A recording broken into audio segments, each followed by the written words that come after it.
Next speaker is Emelyne Cunnington from Massey University, and she'll talk to us about yeast populations from natural life. No problem, it's fine. Yeah.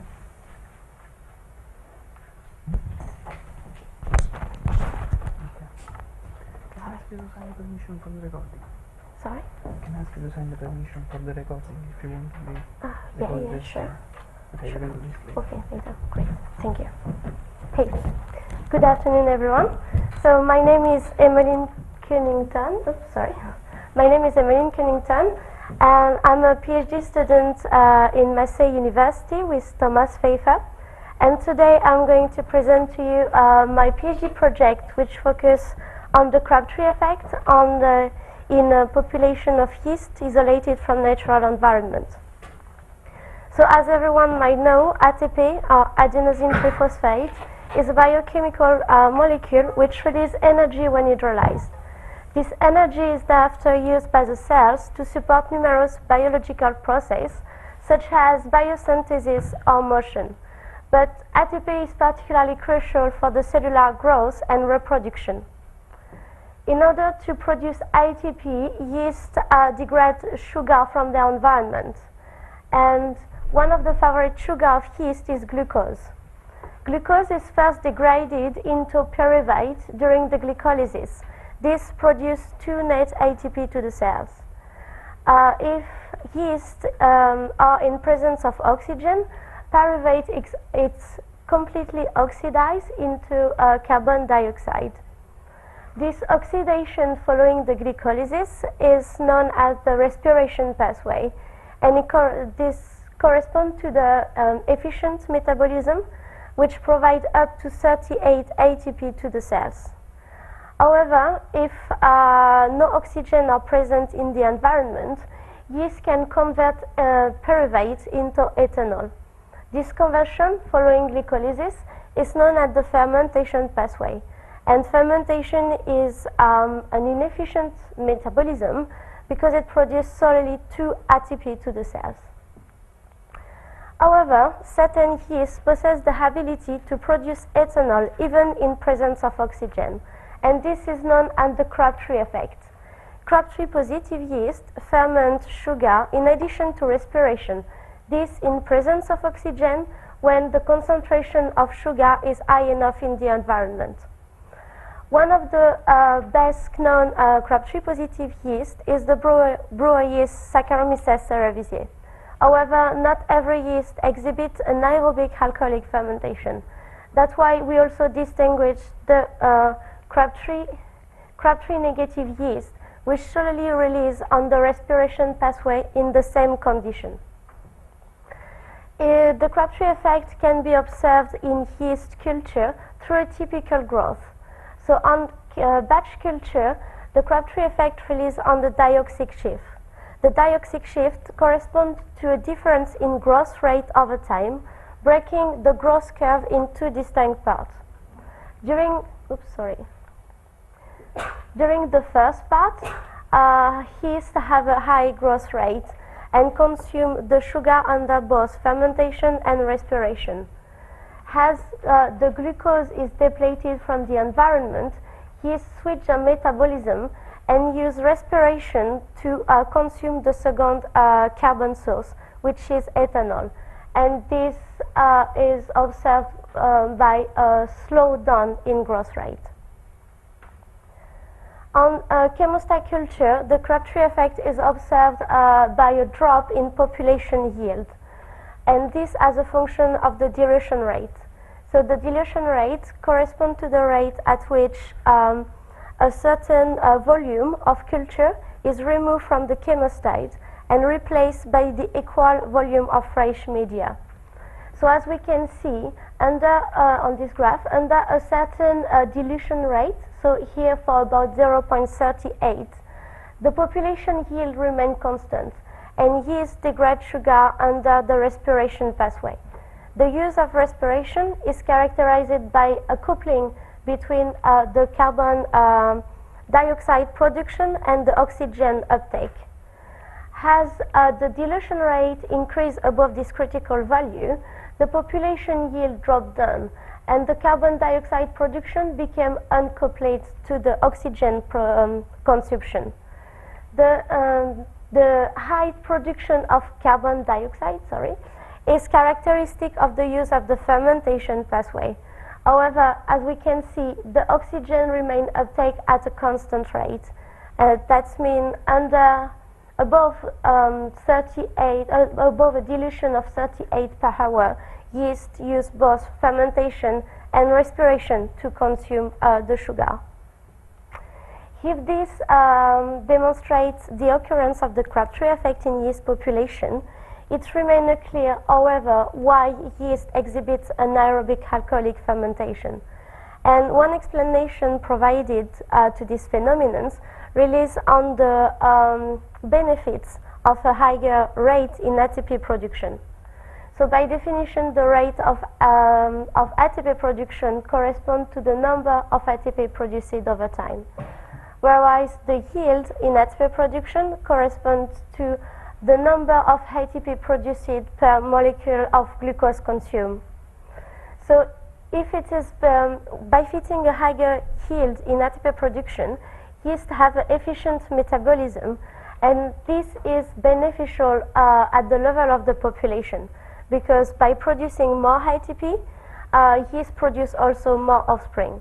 However, this advantage disappears when in competition for shared resource. In case of competition, it became advantageous to have a higher rate in ATP production and consume faster the resource in the environment. So if the aerobic fermentation, can provide an advantage in competition, however, this advantage comes at the cost of a lower yield in ATP production. And this is supported by the yield rate trade-off theory. However, no experiments have been designed yet in order to fully demonstrate the relevance of this theory under the Crabtree effect. So, so far, most of the study focusing on the yield rate trade-off theory have demonstrated that the growth rates come at the cost of the gross yield. So by definition, a trade-off corresponds to a negative correlation between two traits, here between the growth rate on the x-axis and the gross yield. So as we can see, the increase in growth rate is following by is coupling by the decrease in gross yield. And one experiment that could be designed in order to fully demonstrate this theory is to select for gross yield, and this selection for gross yield may be coupled with the decrease in growth rate. So to select for the gross yield, my hypothesis is that this selection is dependent of the structure of the environment. So two environmental structure can be distinguished. The unstructured environment, which correspond to the suspension media. In this environment, all the individual cells are in direct contact between each other.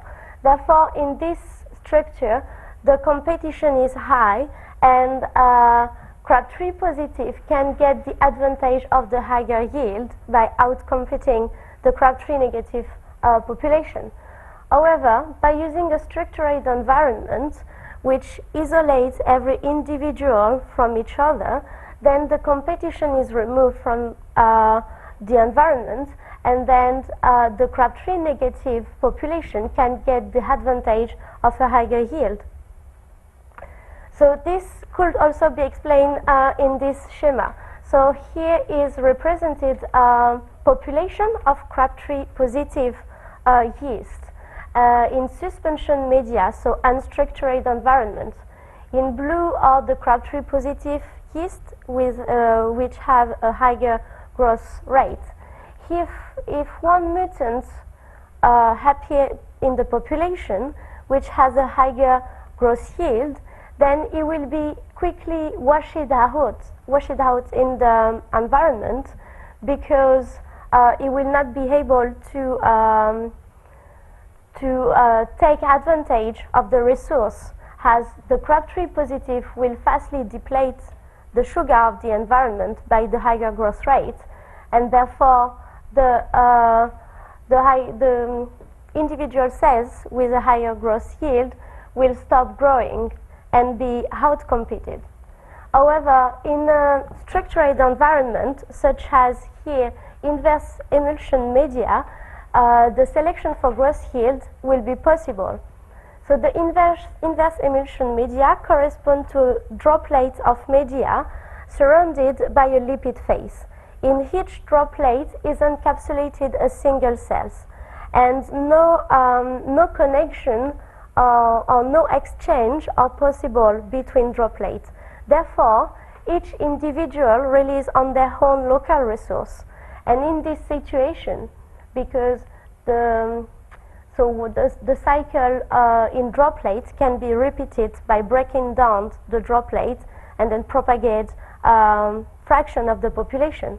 Over the time of an evolution, the Crabtree, the mutant who is Crabtree negative and have a higher yield will get the benefits of the local resource and make more offspring, and therefore will be selected during the course of an evolution.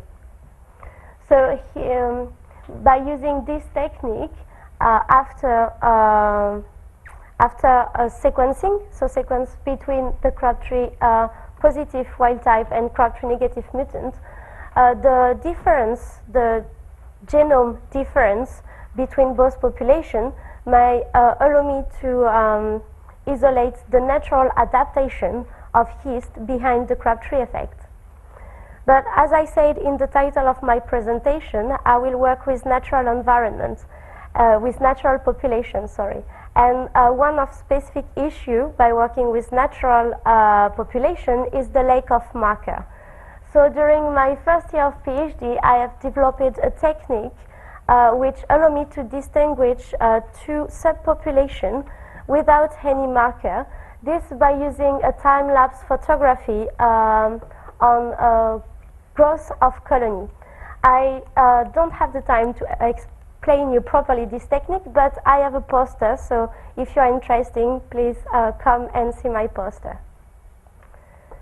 So to finish, I would like to thank my supervisor, Thomas Pfeiffer, and Austin Gadley, my co-supervisor in Massey University. I would like also to thank Bas de Sink, my collaborator in Amsterdam, and a special thanks for Rene Group, who provide help in the lab. And thank you for your attention.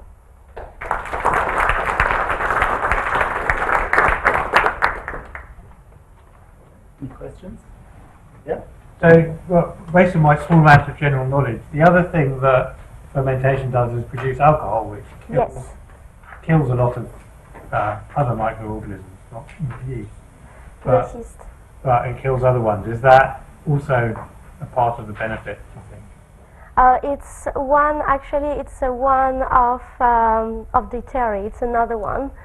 But this theory also assumes that there is no benefits rather than killing competitor. There is no benefits to the fermentation, the aerobic fermentation, because if you can also take back the ethanol, so consume back the ethanol, but this require ATP. So you have imbalance and then no advantage. So there is no particular advantage actually with in this situation. No, I was going to ask the same question, so I'm not as convinced. And I actually think that it raises some neat points for these sort of experiments that you're already doing, in the sense that if the microorganism, sure, that there's a cost there, you say there's no advantage, but if the other organisms are themselves competing for the available resources and you can wipe them out or delay them temporarily, that could be a massive advantage if that's a nonlinear effect. And this was some of the early theories for why this Crabtree effect arose were exactly that in the origin of rotting fruit, that this was a big advantage.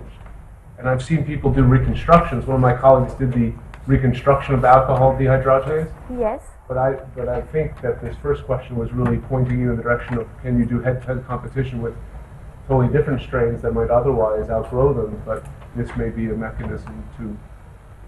Yeah, the competition between different population, which Yeah, it's not a Process. related, it's something quite different. yeah. But it's also, I mean, it will be parallel project on my PhD to, I mean, to determine the influence of this. Yeah. Sure. Any more questions? Right, if not, let's thank Emelyne again.